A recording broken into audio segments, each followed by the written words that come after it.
వానప్రస్థం కథానిక రచన శ్రీ సింహప్రసాద్ చదువుతున్నది రాధాగోపి. వానప్రస్థం కథానిక వినండి. టైం అయిందని చెప్తూ అలారం ఇంకా మోగలేదు. కాని ఎందుకో సత్యమూర్తికి మెలకువ వచ్చేసింది. పక్కకు తిరిగి చూశాడు. భార్య గాఢ నిద్రలో ఉంది. చిన్నగా నిట్టూరుస్తూ లేచి భార్యనే చూస్తూ కూర్చున్నాడు. ఇంట్లో ఉన్నది ఇద్దరమే అయినా ఈ మధ్య పాపం పనెక్కువైంది. ఇప్పుడేంటి, అసలెప్పుడు విశ్రాంతి ఉందని? కాపురానికి వచ్చింది మొదలు బొంగరల్లా తిరుగుతూనే ఉంది. సంసారం, పిల్లలు, చదువులు, పెళ్లిళ్ళు, పురుళ్ళు, పుణ్యాలు, మనవరు మనవరాళ్ల వేడుకలు, ఎప్పుడూ పనే పనే. పిల్లలు దూరంగా వెళ్లినా, ఎవరి కాపురాలు వారివి అయినా ఈమెకి మాత్రం తీరిక అనేది లేకుండా పోయింది. ఎక్కడ ఎవరికి ఏ అవసరం వచ్చినా రెక్కలు తొడుక్కొని ఎగిరి వెళ్లాల్సిందే. అక్కడ సమస్త సేవలు చెయ్యాల్సిందే. తిరిగి వచ్చాక మళ్లీ వాళ్లకో వీళ్లకో పచ్చళ్ళు వడియాలు పెట్టడం పంపడమూను. ఆడవారికి బతికుండగా విశ్రాంతి అందని మ్రాని పండేనేమో ఆలోచనలకు ఉలిక్కి పడ్డాడు. అవును, ఈసరికి ఇల్లు చిమ్మి వీధి గుమ్మంలో ముగ్గు వేసే శారద ఇంకా ఎందుకు లేవలేదబ్బా? ఏదైనా అనారోగ్యమా? గుండె సన్నగా వణుకుతుంటే శారదా శారదా పిలుస్తూ ఆమె మీద చెయ్యి వేశాడు. ఆ మరుక్షణం విద్యుత్ తీగ తగిలినట్టు అదిరిపడ్డాడు. ఐసుగడ్డలా ఉందామె శరీరం. బాగా కుదిపాడు. లోపల్నుంచి ఏడుపు తన్నుకొస్తుంటే బిగ్గరగా పిలిచాడు. పిలిచి పిలవగానే ఇదిగో వస్తున్నా అని జవాబిచ్చే శారద బదులు పలకలేదు. ఆమె దీర్ఘ నిద్రలోకి జారుకుందని అర్థమైంది. క్షణకాలం షాక్ అయ్యాడు. కళ్లల్లో కన్నీటి అల భళ్లున బ్రద్దలయింది. ఆమె వంక వెర్రిగా చూస్తుండిపోయాడు. పిమ్మట అరిచేతుల్లో ముఖం దాచుకుని గుండె పగిలేటట్లు పొగిలి పొగిలి ఏడ్చాడు. తేరుకున్నాక అదే కాలనీలో ఉంటున్న మిత్రుడు రమణకు ఫోన్ చేసి చెప్పాడు. అతడు పరుగున వచ్చాడు. సానుభూతి వెలిబుచ్చాక మంచం మీది నుంచి దించేద్దాం, కింద వేయడానికి చాప ఉందా అడిగాడు. వద్దులేరా, కింద గట్టిగా ఉంటే పడుకోలేదు, మంచం మీదే విశ్రాంతి తీసుకొని వెర్రిగా చూశాడు. అబ్బాయిలకు అమ్మాయిలకు ఫోన్ చేశావా? తల అడ్డంగా ఊపాడు. కన్నీళ్లు చెలియలి కట్ట దాటేశాయి. అతడి ఫోన్ తీసుకొని వారికి వార్త చేరవేశాడు రమణ. ఒకరు బెంగుళూరులో, ఒకరు వైజాగ్లో, మూడోవారు చిత్తూరు జిల్లా పల్లెల్లోనూ ఉంటున్నారు. ఎంత త్వరగా వీలైతే అంత త్వరగా వచ్చేస్తామన్నారు. సంగతి తెలిసి అపార్ట్మెంట్లోని ఇరుగు పొరుగు వచ్చారు. అసోసియేషన్ వారు వచ్చి సహానుభూతితో కూర్చున్నారు. ఐస్ బాక్స్ తెప్పించాడు రమణ. మరోలా అనుకోవద్దు, వీరి పిల్లలు రేపటికి రాలేరు. అందుకని శవాన్ని ఇంట్లో కాక కింద పార్కింగ్ ల్యాబ్లో ఉంచితే ఎవరికీ ఇబ్బంది ఉండదు సెక్రటరీ చెప్పాడు. సర్రున లేచాడు రమణ. ఇది వీడి సొంతిల్లయ్యా. వీడి భార్య శవాన్ని ఇక్కడ ఉంచకూడదని చెప్పడానికి నువ్వెవడివి? నీకేం హక్కుంది? కొంచెం కూడా మానవత్వం లేదుటయ్యా? మీ ఆవేశం అర్థం చేసుకోగలను. కాని శవం లేవనిదే కొందరు పూజా పునస్కారాలు చేసుకోరు, భోజనాలు చేయరు. అన్ని అపార్ట్మెంట్లే అయినా అందరికీ కప్పు ఒకటేగా అన్నాడతను. ఆ సిస్టం పల్లెల్లో ఉంది, సిటీలో కాదు. ఇక్కడ ఎవరికి వారే యమునా తీరే ఐస్ బాక్స్ వచ్చింది, దానిలో ఉంచి ఇంట్లో ఉంచుతాం. అరే, ఆఖరి యాత్ర కూడా గౌరవపూర్వకంగా పంపలేకపోతే ఇక మనం మనుషులం ఎలా అవుతాం? మాటలు వివాదంగా మారటం చూసి సత్యమూర్తి కల్పించుకున్నాడు. ఎవరికీ ఇబ్బంది రానివ్వద్దు రమణ, పార్కింగ్లోకే తీసుకుపోదాం. మన పిచ్చిగాని ఇంట్లోంచి బయటికి ఈడ్చేశామని శారదకి తెలుస్తుందా ఏమైనానా? బావురుమన్నాడు. మనకు తెలుస్తుందిగా అంటూనే మరి తర్కించకుండా శారద శవాన్ని ఐస్ బాక్సులో పెట్టించి కిందికి తరలించాడు. దాని పక్కనే కుర్చీలో నిస్త్రాణగా కూర్చునున్న సత్యమూర్తిని పక్కకు తీసుకెళ్లి కాఫీ గ్లాస్ అందించాడు. వద్దనబోయి నిద్రలేచి ముఖం కడుక్కునేసరికి పొగలు కక్కే కాఫీ, న్యూస్ పేపర్ అందించే ఇల్లాలి ముఖం గుర్తొచ్చి అందుకున్నాడు. కన్నీటి బొట్లు ఒకటొకటిగా రాలుతుంటే మెల్లగా సిప్ చేశాడు. సిటీలోని బంధుమిత్రులు వచ్చారు. సాయంత్రానికి ఒకరు, మర్నాటి ఉదయానికి మిగతా పిల్లలు వచ్చారు. ఏడుపుల మధ్య శవానికి స్నానం చేయించి పాత పట్టుచీర కప్పి పాడే ఎక్కించారు. బంధుమిత్రుల కళ్ల ముందే శారద పిడికెడు బూడిదగా మిగిలిపోయింది. అంతా కర్మకాండల గొడవలతో బిజీగా ఉన్నారు. సత్యమూర్తి ఒక్కడు ఒక పక్కగా కూర్చొని ఉంటున్నాడు. ఆ ఊలు తప్ప మరేం మాట్లాడడం లేదు. లోన బోరు బోరున విలపిస్తున్నట్లు గ్రహించాడు రమణ. పాపం, ఎన్నడూ మీ అమ్మని విడిచి ఉండలేదు. ఎక్కడికి వెళ్లినా ఇద్దరు కలిసే జంటగా వెళ్లేవారు. ఇప్పుడు జంట పక్షి ఎగిరిపోయేసరికి ఆ షాక్లోంచి తేరుకోలేకపోతున్నాడు. ఎలా ఓలా వీడిని మీరే మనుషుల్లో పడేయాలి పిల్లలకు చెప్పాడు. మనం ఎన్ననుకున్నా శ్మశాన వైరాగ్యం 4 రోజుల దాకా పోదు. ఓ దగ్గరి బంధువు వ్యాఖ్యానించాడు. మీ నాన్నని అదో ఇదో అడుగుతూ డిస్కస్ చేస్తూ భార్య ధ్యాసలోంచి బయటపడేయాలి. అలా చెయ్యమా, ఇలా చెయ్యమా, ఇంకెవరికైనా ఫోన్ చేసి చెప్పమా అని అడుగుతూనే ఉన్నాం. ఏది అడిగినా మీ ఇష్టం అంటున్నాడు. కనీసం తన పాత మిత్రులకు వార్త చెప్పలేదు. ఎవరి ద్వారానో తెలిసి నాన్న కొలీగ్ ఒకరు వచ్చి వారి రిటైరీస్ గ్రూప్లో పెట్టే వరకు పాత మిత్రులకు తెలియనేలేదు. పెద్దబ్బాయి అన్నాడు, మా నాన్న ఇంట్రావర్ట్ అన్నాడు చిన్నవాడు. నలుగురూ వస్తున్నారు, ఇంట్లో మసులుతున్నారు. అమ్మ నగలు జాగ్రత్తగా భద్రపరిచేవా నాన్న అని అడిగాను. బీరువా తాళం నా చేతిలో పెట్టాడు. కళ్ళు తుడుచుకుంటూ చెప్పింది కూతురు. మీకెలా ఉందో కాని నేను మాత్రం వాడలా చైతన్యరహితంగా పడి ఉండటం చూడలేకపోతున్నాను. మీ అమ్మ చనిపోయి వారం రోజులైనా ఇంకా షాక్ నుంచి తేరుకోనే లేదు. మెల్లగా డిప్రెషన్లోకి వెళ్ళిపోతాడేమోనని భయంగా ఉంది. రమణ తన భయాన్ని వెలిగక్కాడు. భార్యాభర్తల్లో ఒకరు పోతే రెండో వారిలా డిప్రెషన్లోకి వెళ్ళిపోతుంటారు అని అన్నాడు. పెద్ద కర్మ అవుతూనే మేము ఎవరో ఒకరం నాన్నని మాతో తీసుకెళ్లిపోతాంలే అంకుల్. తర్వాత అక్కడికి ఇక్కడికి తిరుగుతూ కాస్త కొత్త పరిసరాలతో కొత్త మనుషులతో సర్దుకుపోతారు పెద్ద కొడుకు అన్నాడు. అది తప్ప మరో దారి లేదు అన్నాడు చిన్నవాడు. అలా జరిగితే మంచిదే. మరి మీ నాన్న ఈ ఇల్లు విడిచి వస్తాడా అని నా అనుమానం. మీరిద్దరూ ఇక్కడ విడిగా ఉండే బదులు పిల్లలకు దగ్గరగా వెళ్లి ఉండొచ్చుగా. అంటే మాకు ఇదే రిటైర్మెంట్ హోం, ఆఖరి మజిలి. ఇక్కడి నుంచి తిన్నగా కాటికే వెళ్తాం అనేవాడు. రమణ మాటలకు ముఖముఖాలు చూసుకున్నారు తప్ప ఎవరూ బదులివ్వలేదు. కాని వారి ముఖాల్లో పిసరంత రిలీఫ్ మెరవడం చూసి అదిరిపడ్డాడు రమణ. వారి వంక పిచ్చిగా చూశాడు. వాళ్ళక్కడి నుంచి వెళ్లిపోగా మిత్రుడి వంక సానుభూతిగా చూశాడు. నిర్లిప్తత పోగుబడ్డట్టుగా ఉన్న సత్యమూర్తి మౌనంగా పక్కకెళ్లి కూర్చుని భుజం మీద చెయ్యి వేసి అనునయంగా నొక్కాడు. భర్త ముందుగా పోతే భార్య నిలబడగలదు, బతకగలదు. ఆమె పనిపాట చేస్తుంది కనుక ఆమెను తమతో తీసుకెళ్లడానికి సంతానమూ ఆసక్తి చూపుతుంది. ముందు భార్య చనిపోతే అతగాడిని తీసుకెళ్లడానికి ఎవరూ ముందుకు రారు. ఎదురు సేవలు చేయాలని జంకుతారు. ఆడవాళ్లు సుమంగళిగా పోవాలని కోరుకుంటారు గాని నిజానికి మనమే సుమంగళుడిగా పోవాలని కోరుకోవాలిరా తనలో తాను అనుకున్నట్టుగా అన్నాడు రమణ. రేపు ఇలాగే జరిగితే తన పరిస్థితి ఇంతేనని బలంగా అనిపిస్తోందతడికి.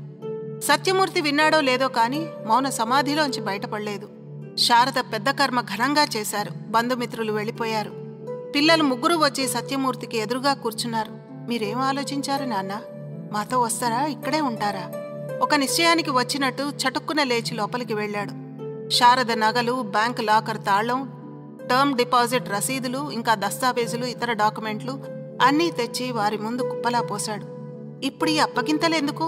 మీ తదనంతరం చూసుకుందాంగా అంటూనే అవన్నీ తీసి పరిశీలించసాగారు. సత్యమూర్తి మళ్లీ లోపలికి వెళ్లి 2 జతల దుస్తులు, మందులు చిన్న బ్యాగులో సర్దుకుని వచ్చాడు. తుళ్లిపడి తలెత్తి చూశారు. ఇప్పుడెక్కడికి నాన్నా? ఆందోళనగా అడిగారు. విశాల ప్రపంచంలోకి. ఇక్కడ నా బాధ్యత పూర్తయింది. ఉన్నదంతా మీకు అప్పగించేశాను. నాకంటూ ఇంకా ఏమీ మిగుల్చుకోలేదు. ఇక వెళతాను. మీరంతా ఒకరికొకరు చేదోడు వాదోడుగా ఉండండి. సంతోషంగా తృప్తిగా బతకండి.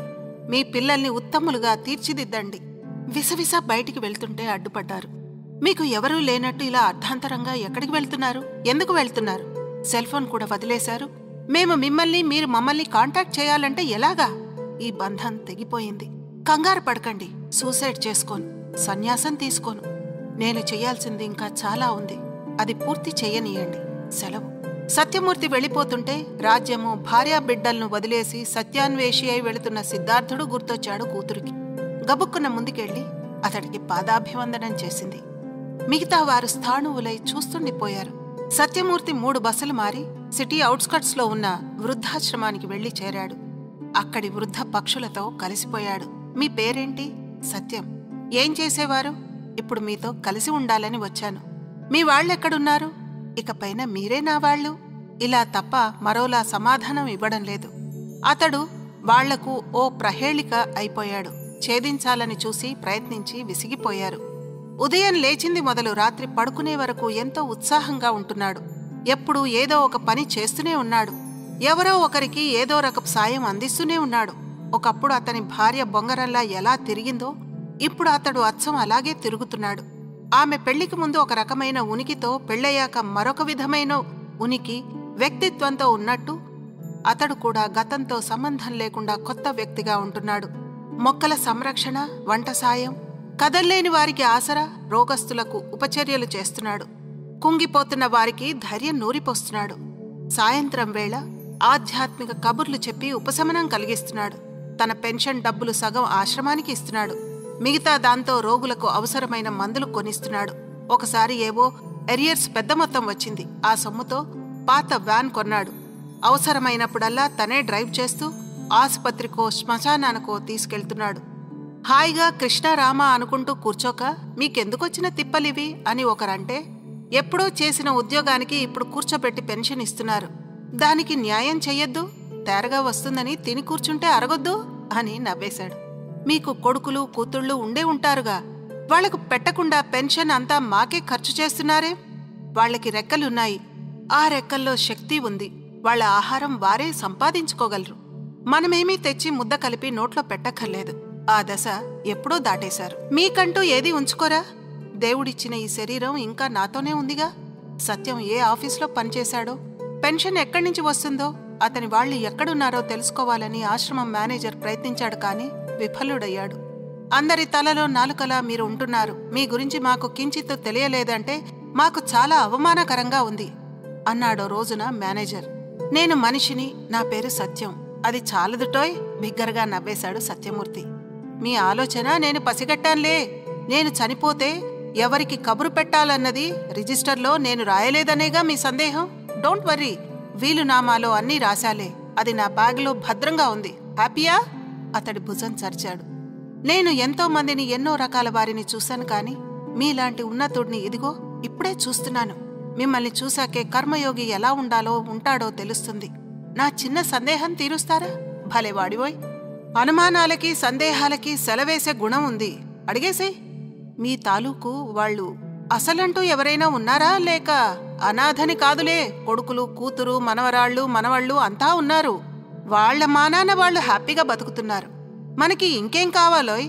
మనం ఈ భూమి మీదికి వచ్చిన పనిలో సగం పూర్తి చేసినట్టేగా. అలా అనుకుంటూ మీరు హ్యాపీగా ఉంటున్నారు కదూ.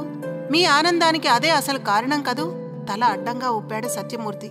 ఏది నాది కాదు, నాకేది అక్కర్లేదు అనుకుంటూ ఉంటాను. తామరాకు మీద నీటి పొట్టులా ఉండాలనుకుంటాను. ఇంకా నాకు బాధలు, బెంగలు, విచారాలు, నిరాశలు ఎందుకుంటాయోయ్ పిచ్చివాడా?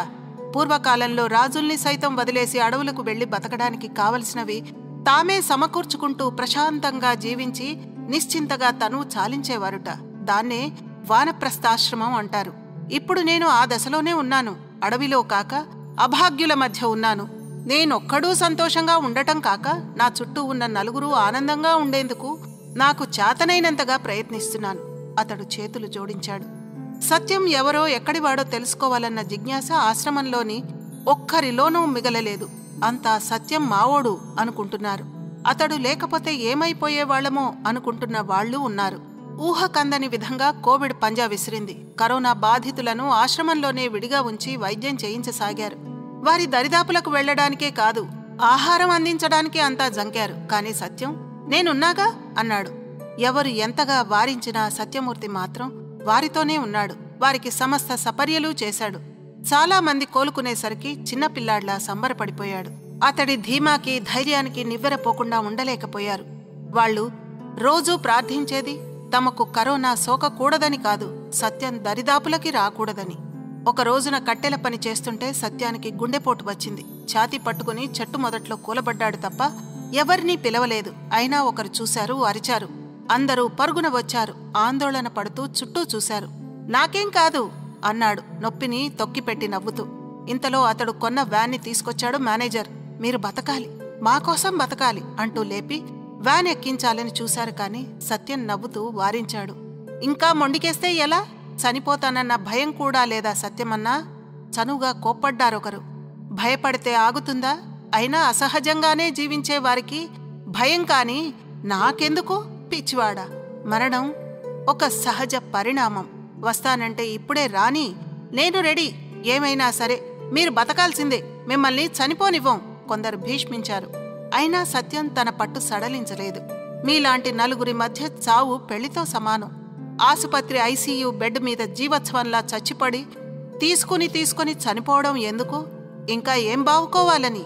మీది సఫల జీవితం, ఇంతకంటే ఎవరికైనా ఏం కావాలి అని ఒకరంటే, మీలాంటి పుణ్యాత్ములకు అనాయాస మరణం వినా దైన్యైన జీవితమే లభిస్తుంది అన్నారు మరొకరు. సత్యమూర్తి మందహాసం చేశాడు.